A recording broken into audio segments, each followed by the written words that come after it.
So another 10 mistakes. Number 1, if he wanted to kill him, he would already do it.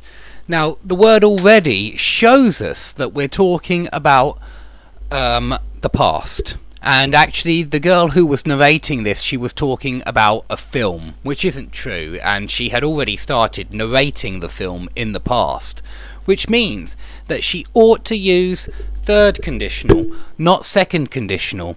If he had wanted to kill him, he would have already done it. Okay? It's got to be third conditional here, because she started narrating in the past. If she had started narrating in the present, then she could have used second conditional. She certainly could, but she was narrating in the past, and so she had to use third conditional. Okay, number 2. They are used to live in a different way. This is be used to. Please remember there are 3 different types of used to. There's used to, plain old used to plus infinitive, first form. For example, I used to have longer hair. Not so long ago, in fact. I've just had a haircut. So I used to have long hair. I used to play rugby when I was at school years ago.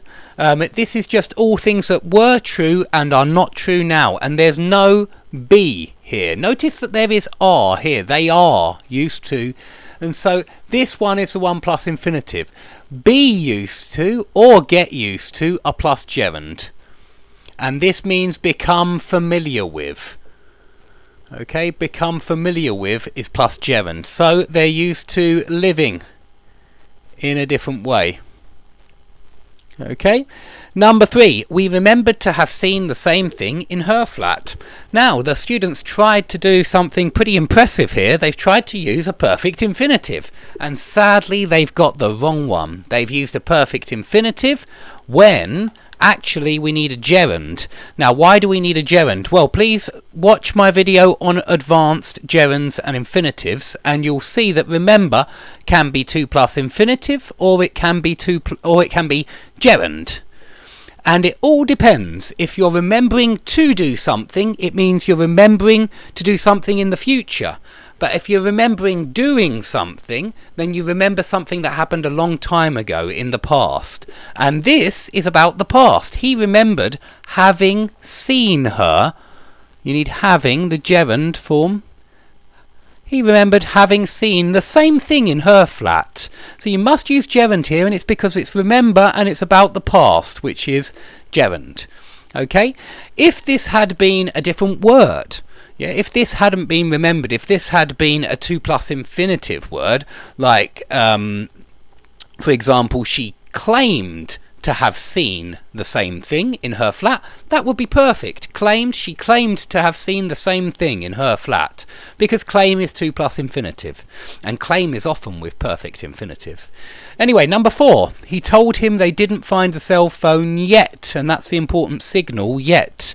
We can't use yet with past here, and anyway, this not finding is before the moment of telling. We're referring to stuff that happened before the moment of telling. We know that because it uses the word yet. So he told him that they hadn't found the cell phone yet. You need to use past perfect.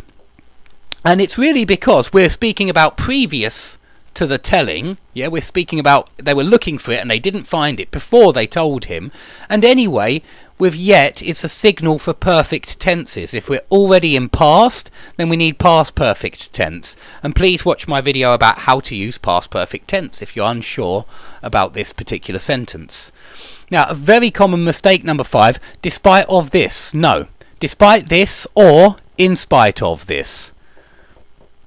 There are a lot of videos on linking words. So please click on the link for more information about linking words and how you use these words. Okay, number 6. I've already told you about this, didn't I? I'm afraid not. This is an auxiliary verb mistake. So again, watch my video on auxiliary verbs. The auxiliary verb here is have. So why does it suddenly morph into did? It shouldn't. It should be haven't I. Okay, you've got to stay with the same auxiliary, have, and so haven't I. I've already told you about this, haven't I? Number 7, Books are not the same with life. You've got the wrong preposition here. The same as, always, please, for the same. Books are not the same as life. Number 8 is an article mistake. We celebrate the end of the World War II. This is the problem. We just say World War II, or we say the Second World War. That's possible. The Second World War. Or the First World War. Okay? Number 9. Which do you find more tired, travelling by car or by plane?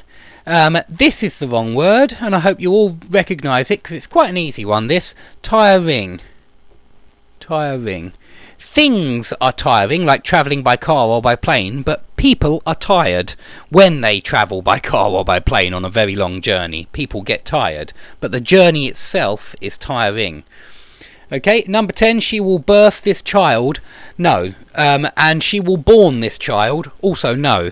She will give birth to this child. Give birth to is the verb for have a child. It used to be bear, you know, it used to be bear a child, and it still kind of is, but nobody says that anymore. She bore a child, and by the way, bear is irregular. It's bear, bore, and then guess what? It's born. I was born, yeah, which makes sense because I was born. It's the passive form, the third form of bear a child.